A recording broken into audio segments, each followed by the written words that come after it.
여러분 안녕하세요. 허일숙입니다. 한 주도 평안하셨습니까?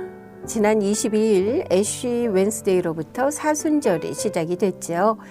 올해는 4월 9일이 부활절이더라고요.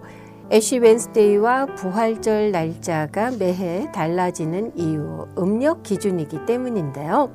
이 기독교에서 숫자 40은 상징적인 숫자라고 할 수가 있습니다.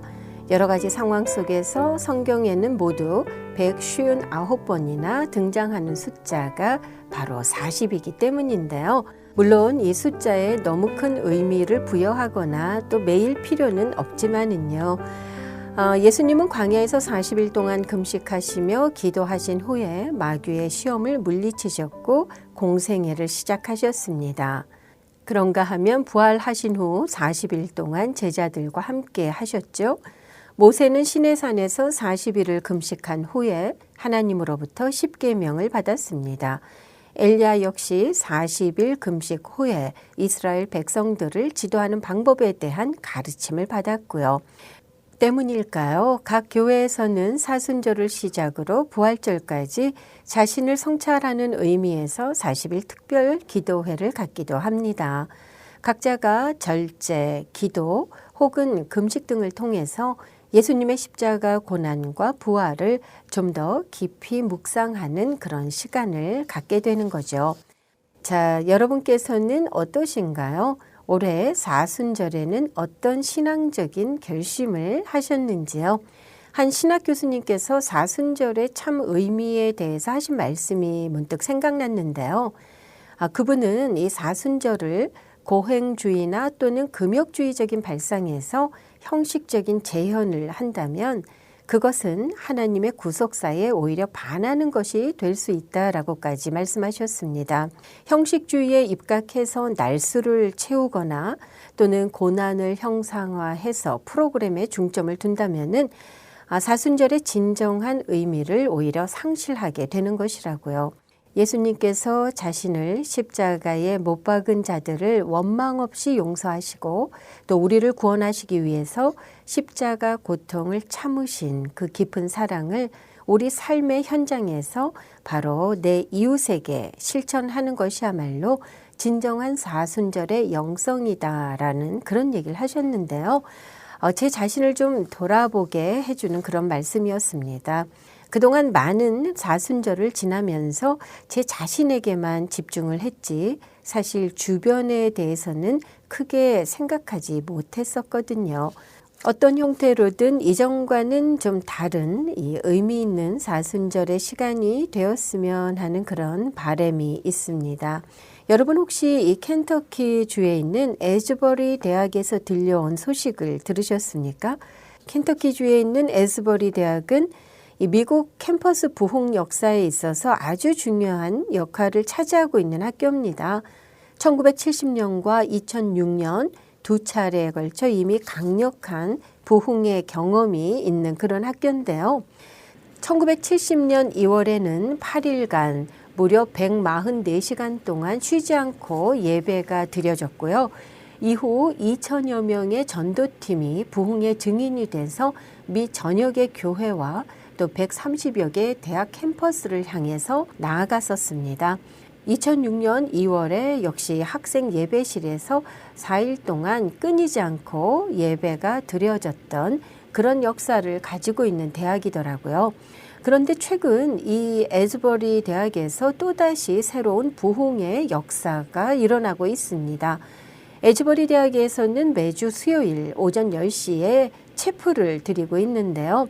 여느 기독교 대학과 마찬가지로 학생들은 학기별로 일정 체플 시간에 참여를 해야 합니다. 지난 2월 8일 수요일 역시 체플 시간에 학생들이 모였고 그 시작은 평소와 다름없이 아주 일상적이었고 또 평범했습니다. 그날은 로마서 12장을 본문으로 사랑의 실천이라는 제목의 설교가 있었다고 하는데요.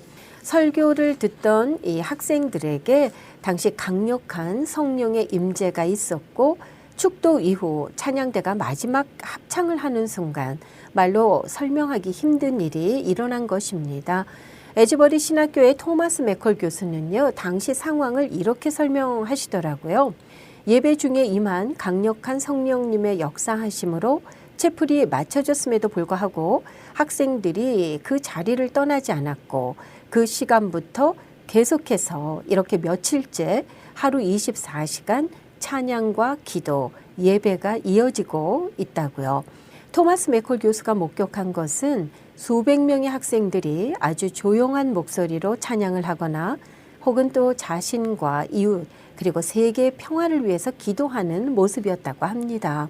학생들은 특히 죄에 대한 회개와 또 치유에 대한 중보 기도, 세계 평화와 정의 구현을 위해서 간절하게 기도했다고 하는데요. 이 같은 소식이 SNS를 통해서 전해지면서 에즈버리 대학뿐만 아니라 주변에 있는 대학의 학생들은 물론 타주에서까지 많은 사람들이 에즈버리 대학으로 몰려들기 시작한 겁니다. 현재는 아마 이 학생들의 수업에 지장이 있자 장소를 옮긴 것으로 전해지고 있어요. 현장에서 부흥을 직접 경험한 학생들은 이 디지털 세대답게 각자의 간증을 SNS에 올리고 있는데요. 그 간증 가운데 이런 내용이 있더라고요. 전례 없는 불안을 안고 사는 세대에게, 팬데믹의 한가운데에서 외로움에 익숙해진 세대에게 소속감을, 우울증으로 얼룩진 세대에게 진정한 희망을, 종교의 권력 남용으로 깊은 상처를 입은 이 세대에게 회복을, 디지털 자극과 방해에 익숙한 이 세대에게 현장 예배와 경배의 기쁨을 이 예배는 선사하고 있다. 하나님께서 이 세대에게 의미 있는 방식으로 청년들을 한 사람 한 사람 만나고 계신 것처럼 느껴집니다. 이런 고백들이 SNS에 넘쳐나고 있습니다. 이 CNN 등을 통해서 이 같은 이 학교의 부흥의 소식이 전해지면서 이제는 미 전역에서 사람들이 계속 몰려들고 있다고 하죠. 어떤 계획된 프로그램 없이도 완벽한 평화와 또 질서 속에서 기도와 찬양 예배가 계속 이어지고 있다고 합니다. 워싱턴 포스트 역시 영적으로 고갈된 세상에 거룩함을 덧입는 신의 임재를 대대적으로 보도하고 있습니다. 많은 젊은이들이 교회를 떠나고 있는 현실, 어찌 생각해 보면은요, 오히려 진리에 목말라 하기 때문이 아닐까라는 그런 역설적인 생각도 해보게 됐습니다. 그들의 갈급함을 과연 현재의 교회가 채워줬는가 되돌아보게 되더라고요. 그 어느 세대보다도 불안을 안고 살고 있고 외로움과 우울증에 익숙해진 세대라는 이 어느 청년의 고백이 깊은 울림으로 남았습니다. 에즈버리 대학 측은 이번 예배를 시작한 이들도 2005년을 전해서 태어난 소위 디지털 G세대, 예배를 지탱한 이들도 그들, 또 예배를 전 세계로 퍼뜨린 이들도 바로 그들이다. 그들은 예배 내내 현장에 있던 예배의 주인공들이었다라고 전하고 있습니다. 저는 이번 에즈버리 대학의 이 같은 부흥의 소식을 전해 들으면서 우리의 생각과 시야가 얼마나 좁은지를 새삼 깨닫게 됐습니다. 세상이 어떻게 변하고 또 세상이 뭐라고 할지라도 신실한 하나님께서는 오늘도 하나님 그분의 방법으로 택하신 자를 부르시고 또 결단하게 하시며 일하신다라는 것을 다시 한번 기억하게 해주는 그런 부흥의 현장이 아니었나 싶습니다.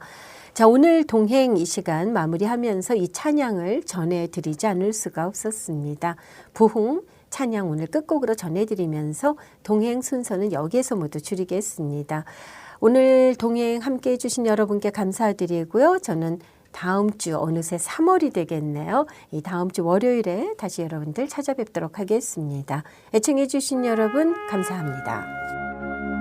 살아계신 하나님 아버지, 하나님을 섬긴다고 하면서도 죄악을 사랑하고 마음에 원하는 길을 따라 살던 우리를 용서하시옵소서. 이제 회복시키시고 치유하시는 예수님의 보혈로 우리를 정결케 하옵시고 성령의 능력으로 기름 부으사 만민을 위하여 일어나게 하시옵소서. 흰옷을 입은 하나님의 거룩한 백성들이 이 땅 가득하게 일어나 열방을 향하여 행진해 나아가게 하시옵소서. 주여, 주의 일을 이 수년 내에 부응케 하시옵소서. 이 수년 내에 나타내시옵소서. 진노 중에라도 긍휼을 잊지 마시옵소서. 이 땅